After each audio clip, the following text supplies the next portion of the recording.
మాజీ మంత్రి కాకాని గోవర్ధన్ రెడ్డికి సుప్రీంకోర్టులో చుక్కెదురైంది. ముందస్తు బెయిల్ ఇచ్చేందుకు సుప్రీంకోర్టు నిరాకరించింది.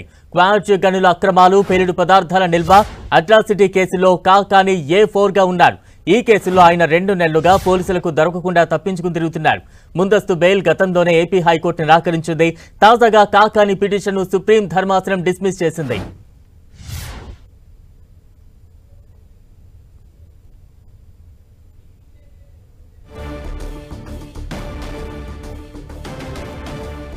బ్రేకింగ్ న్యూస్ చూస్తున్న మాజీ మంత్రి కాకాని గోవర్ధన్ రెడ్డికి సుప్రీంకోర్టులో చుక్కెదురైంది. ముందస్తు బెయిల్ ఇచ్చేందుకు సుప్రీంకోర్టు నిరాకరించింది.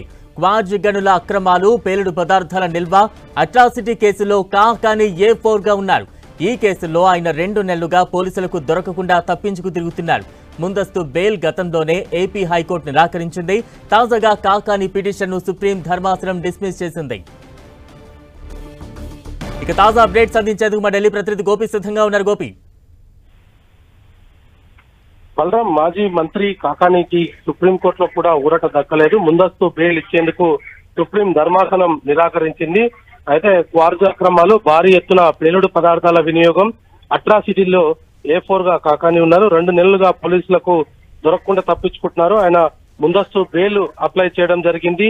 అయితే అరెస్ట్ చేస్తారన్న భయంతో ఆయన తప్పించుకు తిరుగుతున్న పరిస్థితి ఉంది. అయితే గతంలో హైకోర్టు కూడా ఈ ముందస్తు బెయిల్ ఇవ్వడానికి నిరాకరించడం జరిగింది. ప్రస్తుతం కాకాని పిటిషన్ ని సుప్రీంకోర్టు డిస్మిస్ చేస్తూ విత్డ్రా చేసుకోవడానికి కూడా అనుమతులు ఇవ్వాలంటూ కూడా కాకాని తరపు న్యాయవాదులు సుప్రీంకోర్టును కోరడం జరిగింది. అయినప్పటికీ కూడా సుప్రీంకోర్టు దానికి కూడా అనుమతి ఇవ్వలేదు. ప్రభుత్వం తరఫున ప్రముఖ న్యాయవాదులు గుంటూరు ప్రేరణ, గుంటూరు ప్రమోదులు తమ వాదనలు వినిపించడం జరిగింది. కాకాని తరఫున హైకోర్టు మాజీ న్యాయమూర్తి శేషాద్రి నాయుడు తన వాదనలు వినిపించారు. అయితే 2 నెలలు కూడా పోలీసులకు దొరకకుండా తప్పించుకు తిరుగుతున్నాడు. ఆయన నిజాయితీగా ఉంటే ఎందుకు తప్పించుకొని తిరుగుతాడు అంటూ కూడా ప్రభుత్వం తరఫు న్యాయవాదులు కోరడం జరిగింది. అయితే మొత్తానికి ఆయన సుప్రీంకోర్టులో కూడా ఆయనకు బెయిల్ ఇవ్వడానికి అయితే నిరాకరించడం జరిగింది. A4గా ప్రస్తుతం ఆయన ఉన్నారు. పరారులో ఉన్న ఆయన కోసం పోలీసులు అయితే గాలిస్తున్న పరిస్థితి ఉంది. Balram, right, thank you Gopi.